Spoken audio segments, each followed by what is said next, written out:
Oh, it's in. Or you could pull it on this side, maybe.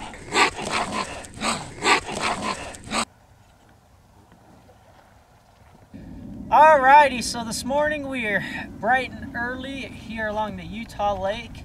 It's a beautiful scenery out here, and this is pretty close to some campgrounds. And between the water habitat, which the raccoons would be along anyway, and the additional food provided by humans, there's actually a surprising number of raccoons out here, despite the fact that we're in the middle of the desert. This is basically an oasis, and raccoons are really good at taking advantage of little spots. It's actually really interesting is it's extra hard on the wildlife because where they normally wouldn't have so many predators, now they've got a new invasive species, the raccoons, taking over, and they do border these waterways pretty heavy, taking their toll on waterfowl and other animals that typically wouldn't have a lot of predators out this way. But now that we've got raccoons here, they've got to deal with them as well as their own natural predators that have been here forever. We've been here before and had some good success, so we're hoping for another good hunt this morning. Raccoons are an extremely destructive animal to have as an invasive species because they breed quickly and are highly aggressive. Thanks to their aggressive nature, not a lot of predators want to try and tangle with raccoons. Because of this, humans must step in and fill the role of a predator in an effort to control their numbers and hopefully minimize the damage they cause to the environment and people's property.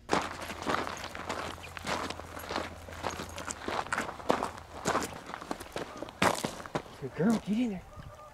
Where's the coon? Here we got little coon prints. Kind of hard to see in the dust. The little fingers.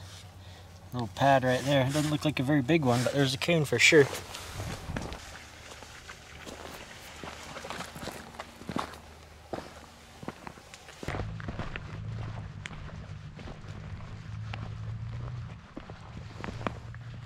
Unlike the majority of the United States, where raccoons are native wildlife, in our particular state, raccoons are not native.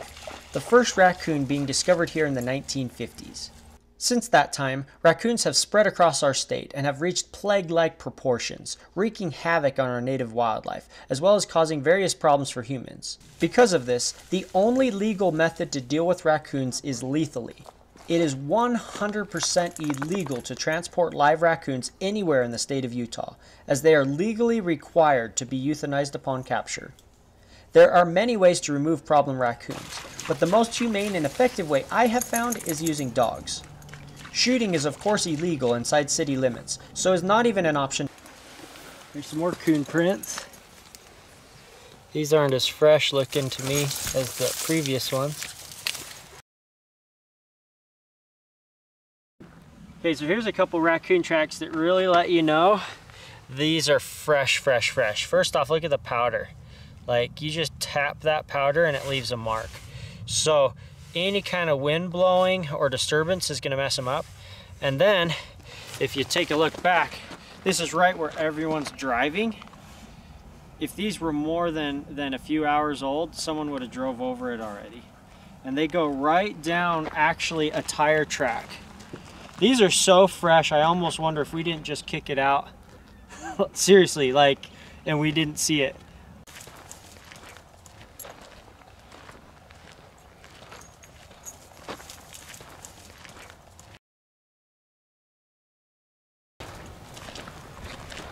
The problem is the scent's not going to stay here very long. There's nothing to hold the scent. It's powder dry and there's no brush or anything to catch the scent. So if the wind's blowing this way, the scent would be accumulated along the side of the road rather than sitting in the middle of the road. So we see the visual sign in the middle of the road because we're using our eyes.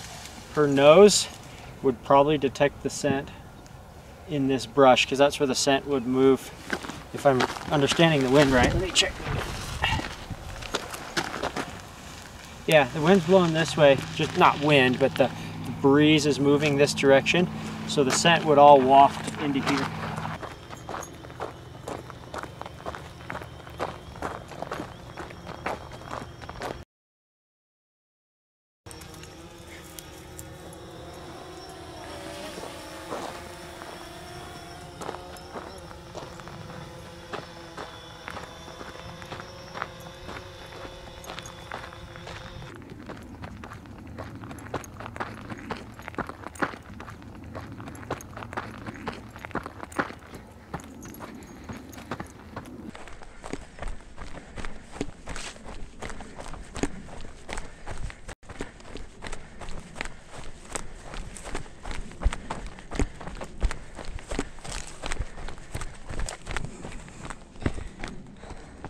Oh, hey, look.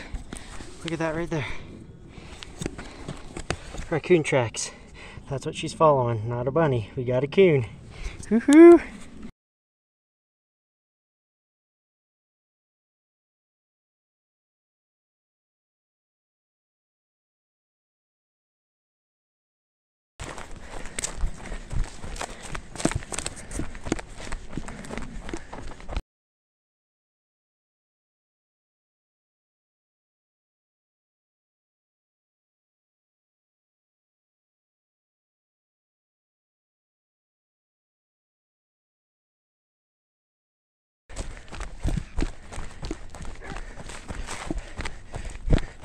Get over it. Oh, it's on the other side of the fence. Look at that. Far side. Far side. Far side. Far side. Come on, get over there.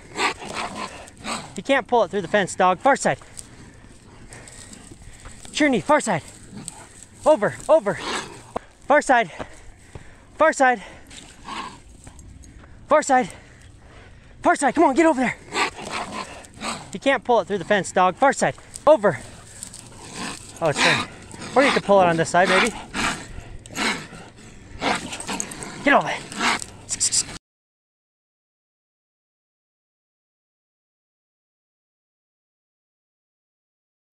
Never seen a coon tree on a fence before. Good dog. That's a good girl. You did it. Good girl.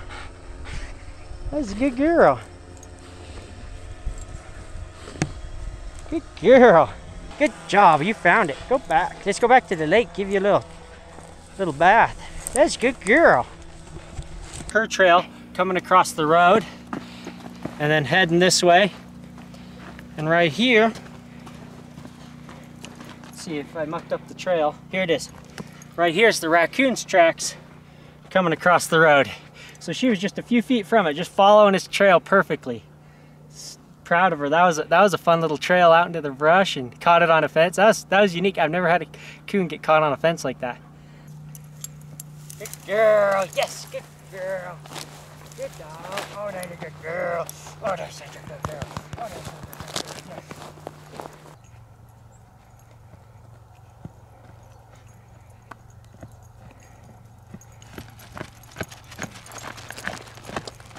Good girl.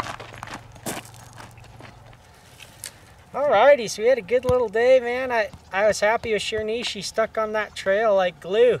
It was really fun to actually be able to see the footprints. We'd see the coon and then see her and then see the coon and see her. That was really fun, leading right up to it. And then sure enough, she caught it. That's one thing I love about snow, and I look forward to snow, is when you're out hunting, you'll know what your dog's on because of the tracks are everywhere. But it's kind of fun to be able to even do that when there isn't snow on the ground. But yeah, really proud of her. She did a good job. And happy to see her following her nose that well. She's doing a good job, and proud of her. It was kind of fun, her pulling it off the fence post like that. I haven't ever had a coon tree on a fence post, but it makes sense. There was nowhere else to go, so it went up the highest thing it could.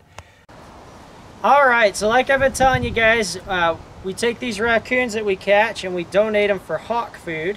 And got my buddy here. Jeremy Pottinger. I do paragliding and falconry, lifelong falconer. He's been fortunate enough to get these coons, and he doesn't want the meat to go to waste, so I feed him I butcher them out and skin them and return them into hats and hawk food. So what kind of hawks you got? What kind of birds you feeding them to? I've got gerfalcon hybrids, Harris hawks, and peregrine hybrids. So we use falcons for abatement and pest control, and we're trying to get them commercially licensed so we can get them up paragliding with us up in the sky. Oh, cool. And you told me you have a YouTube channel you started? Yeah, I started a YouTube channel about 1.5 years ago. It's mostly just paragliding videos and falconry stuff. We're doing some training of peregrines and ger hybrids and some abatement stuff. Cool, cool. So if you guys want to check out his channel, we'll leave a link in the description below. But yeah, got a few coons here, so we're going to let him take these off our hands. We just caught 3, and we've got a couple from other nights. So we're going to lighten the load on our freezer and stuff up your freezer. Yep.